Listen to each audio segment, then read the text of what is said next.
રાજકોટમાં ભાજપની તિરંગા યાત્રાની તૈયારીઓ પૂરજોશમાં ચાલી રહી છે। 10મી ઓગસ્ટે રાજકોટમાં ભાજપ તિરંગા યાત્રા કરશે। સ્વાસ્થ્ય મંત્રી અને ભાજપના રાષ્ટ્રીય અધ્યક્ષ જેપી નડ્ડા અને મુખ્યમંત્રી ભૂપેન્દ્ર પટેલ પણ ઉપસ્થિત રહેશે। કેન્દ્રીય મંત્રી અને મુખ્યમંત્રી હર ઘર તિરંગા યાત્રાનો આરંભ કરાવશે। 10 થી 14મી ઓગસ્ટ દરમિયાન તિરંગા યાત્રાનું આયોજન કરાયું છે।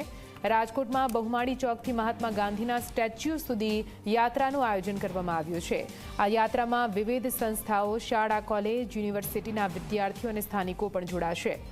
મહત્વનું છે કે આવતીકાલથી કોંગ્રેસ પણ ન્યાય યાત્રાનું આયોજન કરી રહ્યું છે, ત્યારે મોરબીથી શરૂ થવા જઈ રહેલી યાત્રા 11મી તારીખે રાજકોટ પહોંચશે। 10 ઓગસ્ટ 2024 શનિવારના રોજ રાજ્યની પ્રથમ તિરંગા યાત્રા રાજકોટ શહેરમાં થઈ રહી છે અને એના આયોજનના ભાગરૂપે આજે અહીંયા અમે લોકો સૌ એકત્રિત થયા છીએ।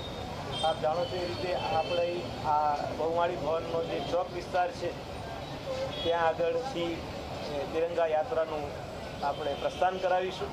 ખૂબ મોટી સંખ્યામાં તિરંગા યાત્રામાં લોકો જોડાવાના છે, એટલે યોગ્ય આયોજન થાય એના માટે અત્યારથી રાજકોટ મહાનગરપાલિકાએ પ્રયત્ન કરેલો છે અને રાજ્ય સરકારના બીજા વિવિધ વિભાગો દ્વારા સ્વતંત્રતા પર્વની ઝાંખી કરાવવા માટે, દેશની આઝાદીના આટલા વર્ષો પછી દેશે કરેલા વિકાસની ઝાંખી કરાવવા માટેના ટેબ્લો પણ રાજ્ય સરકાર તરફથી આ યાત્રામાં ભાગ લેવા માટે મોકલવામાં આવનાર છે, તો એનો પણ યાત્રાની અંદર આપણે સમાવેશ કરીશું।